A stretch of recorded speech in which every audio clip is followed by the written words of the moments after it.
I have a story that I'm going to read called My Early Life in Murchison by George McNee, part of an unfinished autobiography which is starting in Murchison, New Zealand in 1880.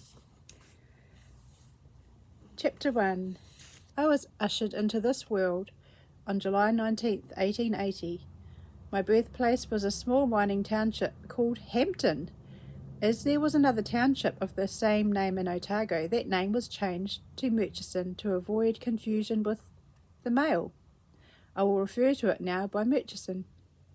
The township, as I remember it first, was being moved from its original site, a low-lying piece of flat land at the junction of the Buller and Matakitaki rivers. These two large rivers were gradually encroaching on it, and at frequent intervals flooding it with muddy water. The only place I actually remember being moved was one hotel, perhaps the last place to be shifted. I do not remember exactly how it was done, but I think it was divided into sections, put on a large roller, and pulled by horses, the only power available in those days.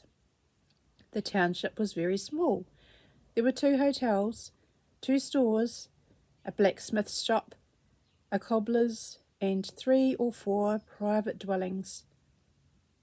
It was really kept going by the miners, who worked in many creeks and gullies, winning alluvial gold from the rich gravel deposits. They provided many interesting and amusing incidents over the years, until the yellow metal became less plentiful, and they gradually drifted away or passed on. Chinamen and all, the place changed and grew, becoming eventually a farming community. Murchison at this time was cut out of virgin forest with beech trees, lying one across another all along the road and almost right up to the back doors of the dwellings. The mothers could get firewood easily in those days. Timber was certainly a headache for the men who wished to clear enough land for a garden or to grow a little hay to feed the animals in the long cold winter. It costed anything from £70 to £80 per acre to get it ploughable. The greatest difficulty was in getting rid of the huge stumps and trunks of the trees, as they would lay on the ground for generations, it seemed, and not rot. The beech trees did not burn well unless they were split and stacked in the sun for time to dry. The stumps were all dug around, the roots cut out, and then large levers, small trees or saplings, were used to lift them out of their bed. Then immense quantities of the split timber was stacked around them and fires were lit. These burnt for days, as more split wood would be piled on until all that was left was a huge heap of cinders that made splendid manure for the ground. It was easy to see where one of these fires had been, for the grass that grew there had a beautiful dark green foliage, and potatoes would crop particularly well. The wages of the ordinary workman were then 8 shillings a day, and he would often come back during the evening to stoke the fires, with no thought of extra pay. They were fine men, their word was their bond. They owed no one a shilling, and what they had over from the cost of living, they drank at the hotel. This was their only sport, pastime or pleasure, and they went to it with a great zeal and determination to have as much fun and as many fights as they could while the money lasted. Fighting was looked upon as a necessity by all hands, miners and others, and it was quite usual for us children to witness these, especially on court day, Christmas holiday, or whenever there was occasion for miners to come into town in any number. 6, 8, or even more couples would be fighting over an argument they had while having a drink. Much of our time was spent out of doors. The beautiful bird life was a study on its own. We learned how to love them, to know their songs, and wonder at their habits and way of life. There were parakeets with wonderful green plumage, red or yellow heads, thousands it seemed, flying from branch to branch to find berries that suited their taste. Their whistle and chatter made the bush ring. If put in a cage, they could be taught to talk. I knew of a couple who had one. The husband would be out grooming his team of horses, getting ready for a day of hauling logs to the sawmill his wife would call breakfast, Frank. Soon the parakeet learned this call, and Frank would be quite baffled as he tried to decide whether it was his wife or the bird calling. Then there was the tui with its beautiful blue plumage, white tassel under its beak, and it was known as a parson bird. The noisy kaka, a kind of parrot. The robin, so tame that one could almost touch it.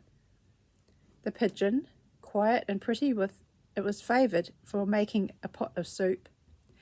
The silver eye and many other birds were there. We spent much time watching the wood hen or weka, a bird with brown feathers about the size of an ordinary hen with a clutch of 8 or 10 black chicks. They had long, strong bills for tearing up the earth in search of insects and worms on which they lived. They made a queer guttural noise and were most inquisitive and great thieves.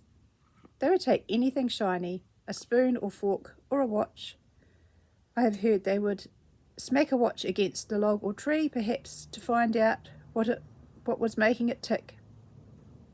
These birds became very quiet, and in later years in bush camps I have stood up a small mirror that we used to have for shaving, and a weka would come along and look in it. Naturally, he took the likeness for an opponent. His feathers would ruffle, and he would strut about, putting on a real fighting attitude. After a while, seeing the other fellow was not going to fight him, he would quieten down and stroll around the back of the mirror, then gradually move away to find something else of more interest. He almost reminded me of a story I once heard a comedian put over about a farmer or grazier in the way back of Never Never of Australia. He was out one day and picked up a piece of mirror. Looking at it, he remarked, "A photo of my father." He placed it carefully in his pocket and later put it in a drawer in his room. His wife spotted him, and as soon as she could went to see what it was. "Oh," she said, "that is the old hag he's going out to see." The flora of the virgin forest around our home was wonderful. The stately pines, the matai or black pine, the kahikatea or white pine, the rimu or red pine, all reared their huge trunks above the beach in shorter trees. The beautiful panga or tree fern with its long drooping leaves, the young fronds still in curl springing up from the centre, seemed most beautiful of all. At the time I am remembering, the sawmills had not started in this locality. There were large areas of forests. All timber cut in those days was pit sawn by men, 2 working together. Most of it was used for mining purposes. A hole was dug in the ground 6 feet deep, 10 feet long, 4 foot wide. 2 logs were rolled across this hole. The logs for cutting, after being squared with a broad axe, were placed on these logs. Straight lines were made on the logs with a chalk line soaked in bluey water to indicate the size of timber to be cut. One man then went to the pit, the other stood on the log. They took hold of the long heavy saw, one pulling it down, the other pulling it up, following the chalk line. The man in the pit usually wore glasses to keep the sawdust out of his eyes. It was considered he had the worst part of the job. The top man, though, had the task of pulling the saw above his head. Neither job was easy. It took strong men to carry on for any length of time.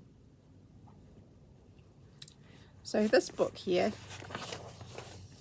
if you would like to know more, is Early Days in Murchison. There you go.